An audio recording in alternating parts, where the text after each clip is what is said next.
So, big news about the Pokemon games that came out with E3, huh? And while there's some good news... Corgi Pokemon! Ooh, new waifu. Hey, that's pretty good. There are some people who are bringing up the complaint that caught the attention of most people in the Pokemon fandom. That players will be able to transfer their Pokemon from Pokemon Home only if they appear in the Galar region Pokedex. And to be fair, I do agree that considering that these games were in development since 2017, that these should have been taken care of ahead of time, and that the Pokemon should be put within that time frame. That being said, I do not agree with the hashtag that has come out of this. Bring back the National Dex. All you ever do is complain. Specifically when you've got people who are like this, claiming you're not a true fan if you don't want all the Pokemon in the new games, or that Game Freak is lazy. Or people directly spamming messages towards the directors. Yeah, that's the thing to do. Keep spamming the developers. That won't blow up in your face. Oh. Well, then there are a lot of factors to this situation that people aren't bringing up. They're just making a really simplified topic about it. Talk more about the details and future opportunities such as media interviews, but I wanted to let you know today. There are things like development about the art style, the models, the system of the games, making sure the materials in order to get the certain Pokemon are actually line up and make logical sense. A lot of the people are assuming what's going to go into the Pokemon games when we don't have an idea of what the full Galar Dex is. For all we know, it could be getting over 70% of the past 800 Pokemon, but I admit that the opposite could be held true. However, here's the thing. You don't know yet! Now, I'm sure there are going to be some people who are thinking that this is going to be a pro-Game Freak rant, or I'm supporting the company, and I'm not a true Pokemon fan. In which case... Shut up, fool! Stop your jibber-jabber! Come on, guys, if you've been following me for such a long time, you shouldn't assume what my opinion is. I'm not going to tell people what they should and shouldn't do. Unlike some people, I'm not a shill for Game Freak, despite what some people like to call people who defend Game Freak. You're not Mentalk the Mind Taker. Mind-taking, baby! Accept no substitute! You don't know what I'm thinking. Again, I do not agree with Game Freak's decision. I'd like to even consider it somewhat anti-consumerism in some regards. After all, they're taking away options from the consumer, especially when you consider a roster, and how we've been able to do so with every Pokemon in the games beforehand. Still, like I said before, I don't particularly care for how the response is going on. Yes, complain all you want, however, don't attack people for disagreeing, or for trying to make the best out of the situation.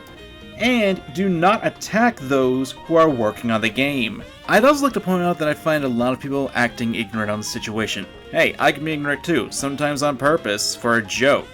Sometimes not so much. It's a human thing. I find it rather ignorant on Game Freak's part not to realize that this would get much backlash, especially when you look towards their YouTube videos where they made this announcement. The dislikes, oh, the dislikes. I do think there are a few things that people are completely missing about this and complain about are kind of ridiculous. Like going on with the fact that apparently Game Freak is lying about there being less animation in the game for the Pokemon, and then just point to one specific move, double kick, from Scorbunny in the scenes. I mean, you're clearly cherry-picking there, pal.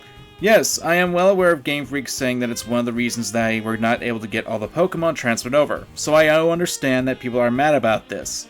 However, in that regard, considering the level of limited gameplay that we've gotten so far, we've seen from the demo, I'm hesitant to go headfirst into either side at this point. I'd like to see what other features, what other moves, what other animations, and possible ideas are going on here before I fully agree with either side on this. Honestly, the biggest issue I have with the hashtag Bring Back the National Dex is how people are demonizing anyone in this. Like, take Arizo, for example, someone whom I've criticized in the past a few times. He makes a point in his video that he likes Dynamaxing, and he gets told that it is a shill and a non-actual opinion. Or Hoodlum Scrafty, who came to accept this choice and got a lot of people going after him. Now look, it's perfectly fine to disagree with this decision. It's fine to disagree with people's points. What's not fine is demonizing them. What's not fine is to take us completely seriously. What's not fine is to immediately judge the game whether it hasn't come out yet. Do I want to see my favorite Pokemon in HD? Yes! Do I want to see every Pokemon in HD? Yes!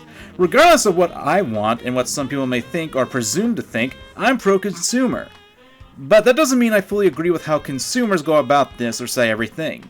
The phrase, "the customer is always right," is not actually true, despite what some people like to peddle. Is Game Freak being lazy? I don't know. I mean, a lot of people are assuming things. I can't say they're right or that they're wrong. I can't say that Game Freak are being lazy or not. I mean, a lot of people are assuming things that I can't outright say. I'd like to get more information before I say anything indefinite. I'm not going to call Pokemon fans entitled. I don't like how people are going about it, however. And then there's an interview with the director who kind of doubled down on this, giving about 3 specific reasons for the decision on this. 1, that there's a sheer number of Pokemon and it's not possible to give support for all the Pokemon in this game. 2, balancing the battle systems. And 3, developing the aesthetics of the Pokemon. I'll link to the article in the description if you want to read the whole thing.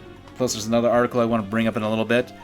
Now, I want to go through all this right now and give some thoughts on these. 1. While I do understand the idea, I mean the sheer number of Pokemon has been rather amazing, and considering that we're getting close to the 1,000 mark, I still think that there should be a few things done to at least make this a little better. I mean, take for example Pokemon Home, and how it can be slightly remedied. The first thing I would suggest is to make it so unless the Pokemon can be transferred with Sword and Shield, that you can't send the Pokemon to Pokemon Home. Because unless it can go on a Sword and Shield, it'll be stuck in Pokemon Home. You can't transfer to any other Pokemon game, so why would you even have that option at the beginning? Another option for this is to make Pokemon Home not just a PC bank, but also give its own playability as well. Like, I'm not saying have it be its own full Pokemon game, but have it be focused on just raising the Pokemon. Like, offer things like quick breeding, training EVs into IVs, offer online battling with the Pokemon. If I remember correctly, you can trade the Pokemon, that's one thing that they've confirmed. So why not offer more features for these Pokemon that may be trapped in limbo, so that way people can still play with them and interact with them, and that they're not just sitting there collecting dust. Heck, just take the Pokepelago thing and also have like the EV and IV training be something that you do in the background. I mean, those are just off the top of my head for this. Number 2, balancing the battle system. This one's a little more out there and a little more shaky for me. On the one hand, people are saying that they should just do ban lists for competitive play. And while that's true, I'd like to point out that Masuda didn't specifically talk about the competitive play in the interview that I'm referencing.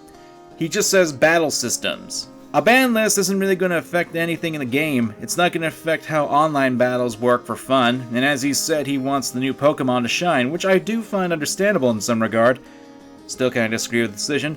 As for number 3, I believe I already talked about that, but I'll say it again, I'd like to see what other features the game has, and if they're actually selling the truth in that regard. Look, at the end of the day, I understand why people are upset, and you have every right to be upset and show that concern.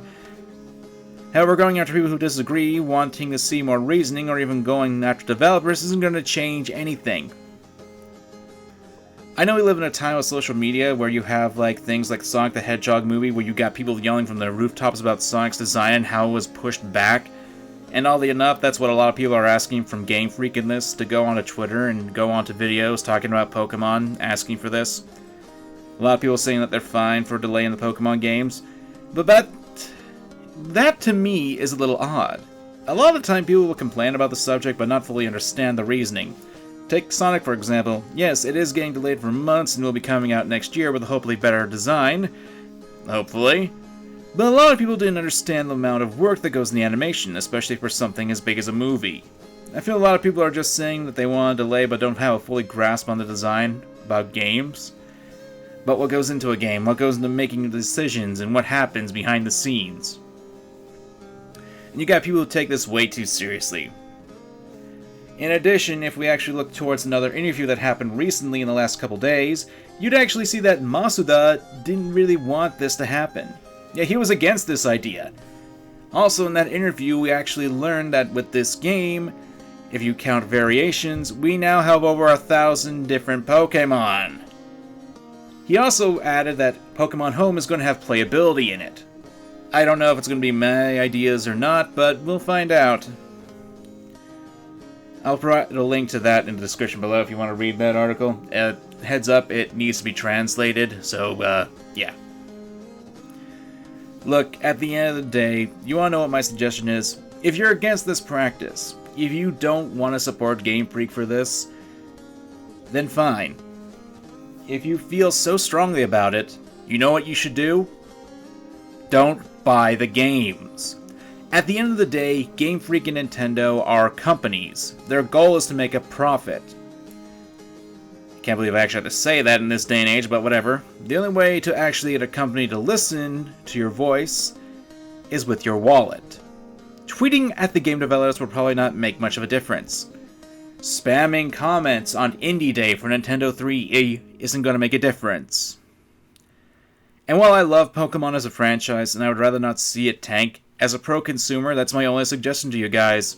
Personally, I'll be on the fence of this. I still want to see more information about the games in the next 5 months that we've got until the release. So where do I stand on this? Am I siding with the fans who are upset about this development, or am I a defender of excuses? Ultimately, I'm neither. I'm at the point in my life, while I do care about this franchise, from what I've seen, I don't care to be on either side. And I said before, people have the right to be upset, but that doesn't mean I have to be upset or voice my complaints on the matter, or be completely serious or align my entire views with them. It's not a, you're either with us or against us, but people are still playing that mentality.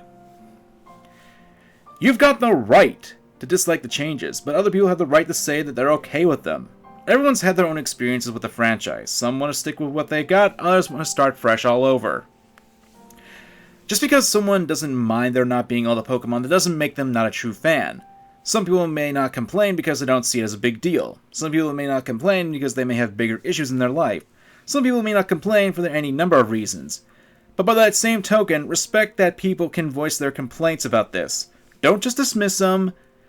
So long as they don't try anything stupid like insult you or make you feel belittled or call you a non-fan, you don't really have the right to say for them to shut up. If there's one thing I hate about online communities, it's the you're either with us or against us mentality. It's an ugly mentality. Voice your complaints, but at least do it civilly. And that's for every side in this debacle. But, what do you guys think?